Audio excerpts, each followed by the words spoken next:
There are moments in life when a single idea of a single revelation can divide your entire existence into before and after.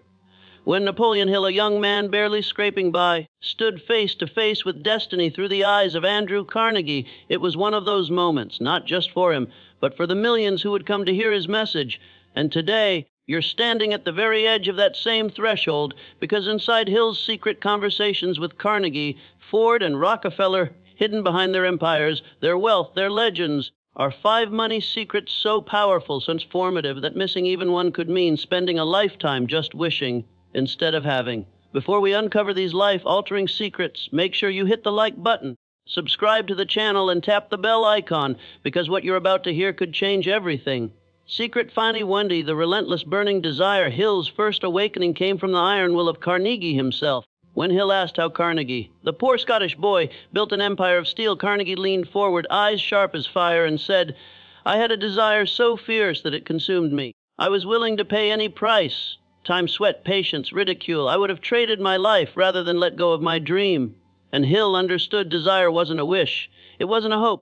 It was an obsession so intense that the universe had no choice but to move aside. Every Titan Hill interviewed carried this flame. Henry Ford wasn't just interested in creating a car, he needed to make it happen. Rockefeller didn't stumble into oil, he commanded it into his hands. Desire was not optional, it was survival. The richest men didn't make money accidentally, they summoned it. And right now, ask yourself, what desire owns your soul? If you don't have an answer that makes your hands shake and your heart race, it's not enough. Write, "My fire is alive," in the comments if you feel that unstoppable energy burning inside you. I want to feel your passion. Let's light up this journey together. But listen, desire alone isn't enough. Carnegie warned Hill that millions of men and women walk the earth burning with dreams, and yet they die penniless, broken by life. Why? Because there is a second secret, a law so fierce. It separates the dreamers from the doers, a force that built Rockefeller's empire when everything around him collapsed, and it's waiting just ahead. Secret Fate 2A. Faith so powerful it rewrites reality. When Hill sat with Henry Ford, he found a man whose faith was unshakable to the point of madness. Ford said he would build an affordable car for the common man, and the world laughed at him. Engineers told him his ideas were whom possible. Banks refused him loans. Experts called him a fool. But Ford didn't just believe, he knew. He knew the car would exist. Knew the roads would be filled with ordinary people driving the impossible. His faith was so stubborn, so alive, that it bent reality itself. And then, miracle after miracle, funding appeared. Engineers found solutions. The impossible became history. Hill recorded this in awe. He realized faith isn't blind hope.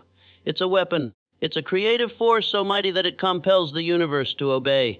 And here's the chilling truth Carnegie whispered to Hill: the man who thinks he can and the man who thinks he can't are both right. What are you believing into existence right now? What are you doubting into extinction? Pause. Feel that question. If you dare to claim your faith today, comment, "I believe beyond reason," if you are ready to step into unstoppable faith, because the next secret, the one that Carnegie trusted with his life's fortune, the one Rockefeller used to rise from a boy working in a grocery store to the ruler of oil, it's so dangerous in its power that few ever dare to master it. And it's closer than you think. This third secret, it's the silent architect behind every mansion, every empire, every fortune history has ever recorded. Yet it's invisible to most, because while the world sees the outcome, the towering buildings, the million-dollar bank accounts, they don't see the real blueprint. Secret Finding 3 organized, ruthless planning. Carnegie didn't throw a dart and hope it landed on fortune. No, every empire he built, every deal he struck, every fortune he amassed, it all started with meticulous, blood-etched plans so detailed, so dynamic that failure didn't stand a chance. Napoleon Hill captured this from Carnegie in his journals, almost trembling at the scale of it. A dream without a plan is like a ship without a rudder. It will drift and be lost. Ford planned every inch of the assembly line long before a single wheel turned. Rockefeller planned his oil empire with such merciless precision that competitors called him the octopus, wrapping every rival into his grand design until none could escape. The richest men were not lucky. They were strategic beyond imagination. Planning wasn't optional, it was a ritual, a sacred contract between their desire and their destiny. And still, even the most perfect plan meant nothing without the next secret, the secret that made them dangerous, unstoppable, a secret that, once you grasp it, changes your relationship with failure forever. But first, I want you to look inside yourself. Have you written your plan? Have you mapped your future with the same ruthless energy you bring to surviving another day? If you're serious about building your empire, not just wishing for it, comment, My plan is my weapon.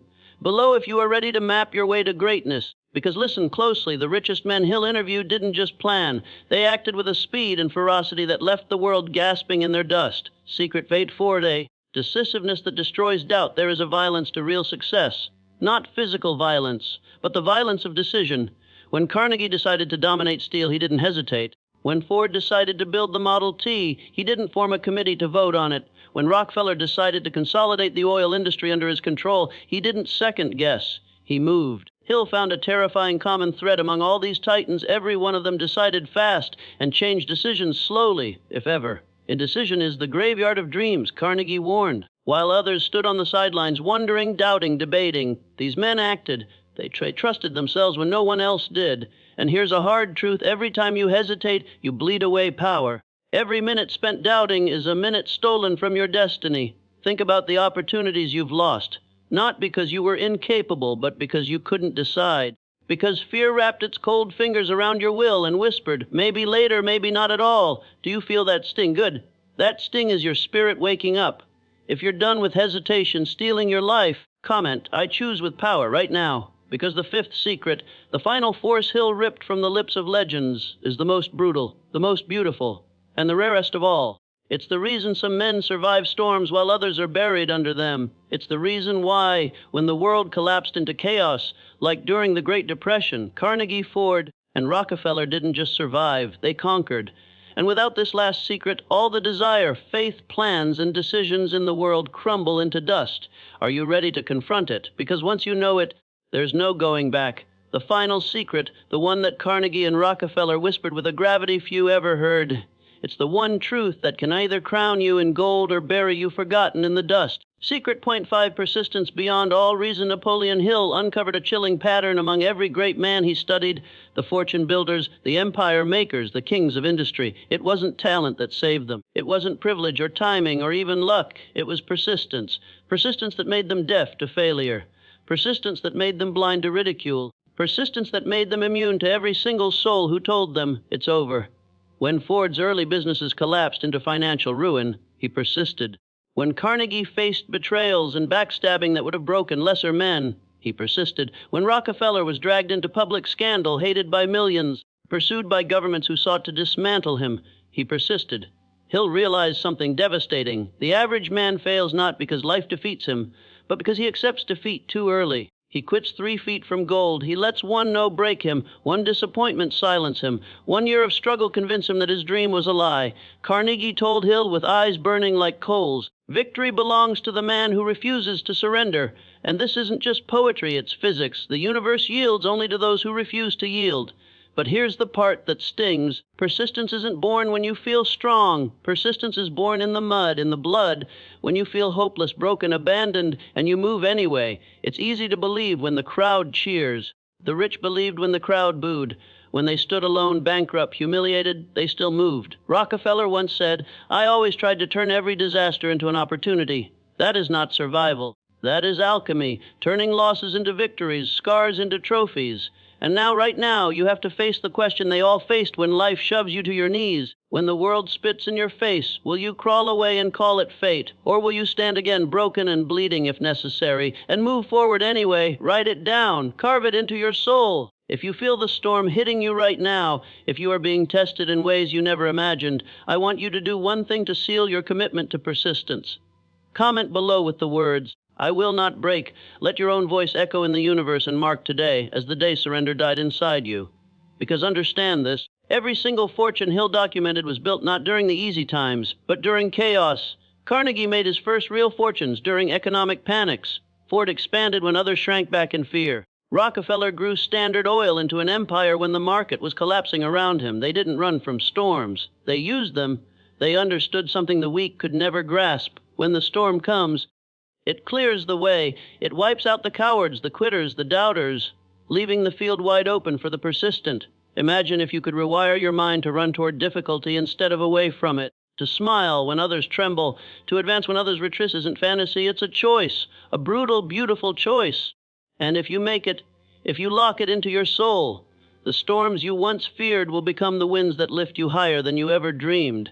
But let's be honest, persistence without strategy is just stubbornness. Faith without action is just fantasy. Desire without planning is just desperation. Hill knew this better than anyone. It wasn't enough to burn with passion or even to persist through pain. There was something deeper, something more dangerous and powerful. A force that Carnegie hinted at, a secret alliance that Ford swore by, a hidden weapon Rockefeller used to crush obstacles that would have buried any ordinary man. It's a force so underestimated that most people spend their entire lives fighting alone, struggling, burning out, when the rich simply plug into it and multiply their power 1,000 times over. And it's waiting for you too. Right now, closer than you think. But most will miss it. Will you? Because once you learn what it is, you'll never look at success the same way again. The hidden weapon, the force the world forgets.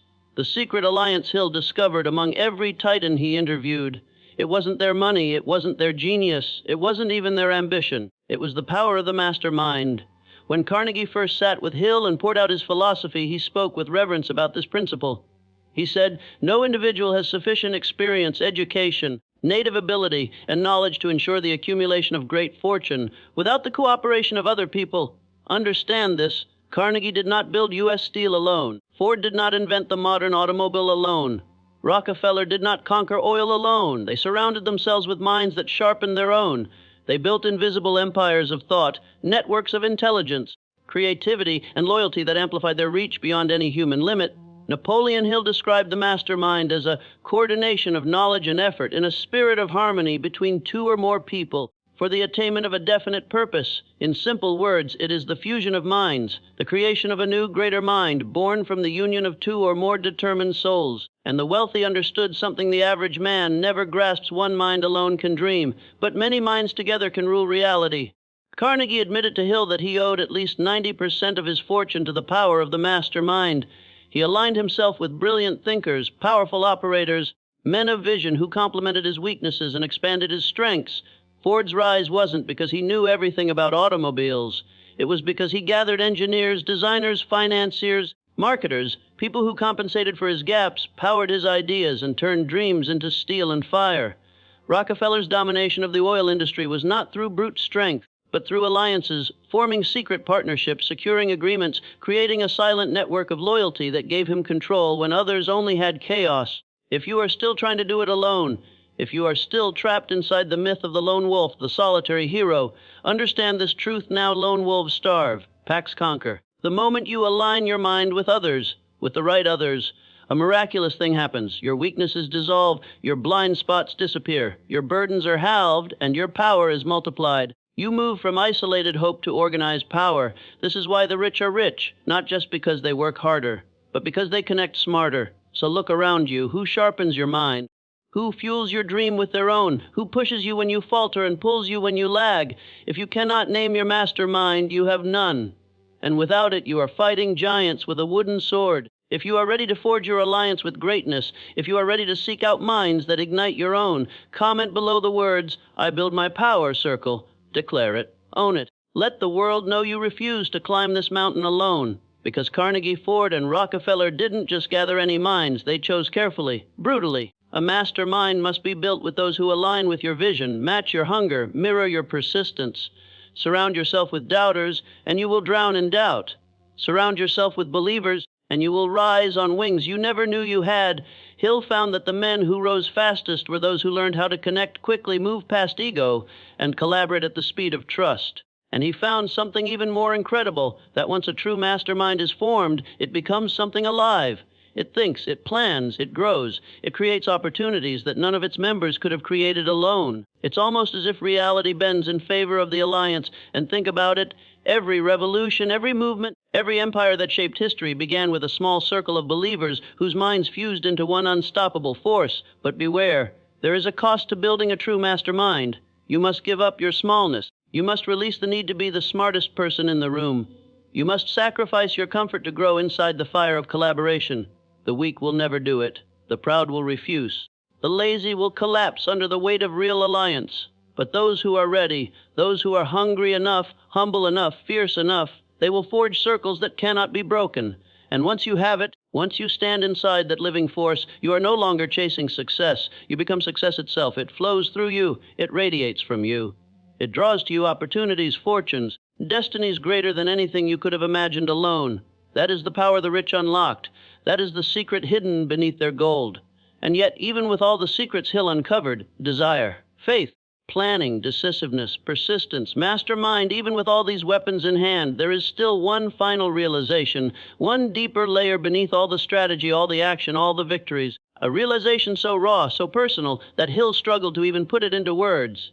It is the final ignition of everything you have learned. Without it, even with all the tools in the world, a man remains hollow. With it, even a broken, beaten soul can rise and build a fortune from ashes, and it is calling you now louder than ever. The final realization, the heartbeat beneath every fortune Hill ever traced, the truth that Carnegie, Ford, Rockefeller, and the hundreds of titans Hill studied all lived by, but rarely spoke aloud. It is this you must demand your destiny. Not wish for it, not wait for it, not politely request it. You must seize it. You must rip it from the hands of doubt and fear and mediocrity. You must carve it out of life with your bare will. Because here's the truth Napoleon Hill finally faced after interviewing the richest men in America for over 25 years. Life will give you exactly what you demand of it.